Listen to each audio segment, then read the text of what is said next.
ગુજરાત કોંગ્રેસે ન્યાયયાત્રાની જાહેરાત કરી છે। 9 ઓગસ્ટે 300 કિલોમીટરની ગુજરાતની ન્યાયયાત્રા છે એની મોરબીથી શરૂઆત થવાની છે। એવામાં ભારતીય જનતા પાર્ટીએ એને કાઉન્ટર કરતી એક યાત્રા એટલે કે તિરંગા યાત્રાની જાહેરાત કરી દીધી છે। વિસ્તારે વાત કરીએ પંચાયતની ચૂંટણીની ભારતીય જનતા પાર્ટી અને કોંગ્રેસની ગ્રાઉન્ડની તૈયારી વિશે। નમસ્કાર, વાઇબ્સ ઓફ ઇન્ડિયા સાથે હું સર। ભારતીય જનતા પાર્ટીના રાષ્ટ્રીય અધ્યક્ષ જેપી નડ્ડાએ 10 ઓગસ્ટે હર ઘર તિરંગા અંતર્ગત ગુજરાતમાં આજે યાત્રા છે એ શરૂઆત કરવાની જાહેરાત કરી દીધી છે અને આ યાત્રા રાજકોટથી શરૂ થવાની છે અને મુખ્યમંત્રી ભૂપેન્દ્ર પટેલ પણ આ યાત્રામાં હાજર રહેવાના છે।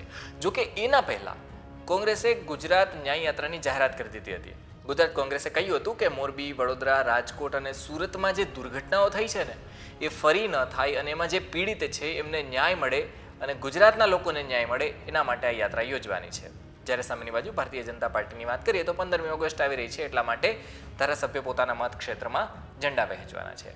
ભારતીય જનતા પાર્ટીની તિરંગા યાત્રામાં અમદાવાદ સહિત 3 મહાનગરોમાં બેન્ડ સાથે યાત્રા યોજવામાં આવશે અને 9 ઓગસ્ટે શરૂ થનાર યાત્રા છે કોંગ્રેસની એની વાત કરીએ તો ન્યાય યાત્રા ગાંધીનગર સુધી જવાની છે મોરબીથી।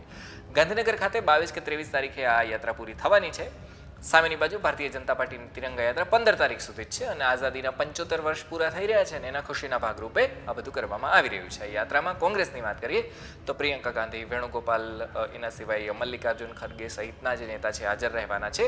રાહુલ ગાંધી એટલા માટે નહીં રહે કારણ કે સંસદનું સત્ર ચાલી રહ્યું છે અને વિપક્ષના નેતા છે માટે એમને હાજર રહેવું પડે।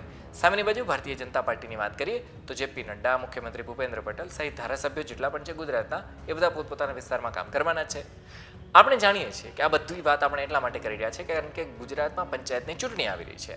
ભારતીય જનતા પાર્ટી, આમ આદમી પાર્ટી, કોંગ્રેસ બધા જ પોતાનું જે પક્ષનું વર્ચસ્વ છે અથવા તો સમર્થન છે એ વધે એના માટે લાગી ગયા છે અને હવે જેટલા પણ લોકો છે, જેટલા પણ પક્ષો છે એ પ્રયાસ કરી રહ્યા છે ગુજરાતના તમામ લોકોને જોડી શકાય। અમારી સાથે જોડાયેલા રહેજો તમે પણ। ધન્યવાદ।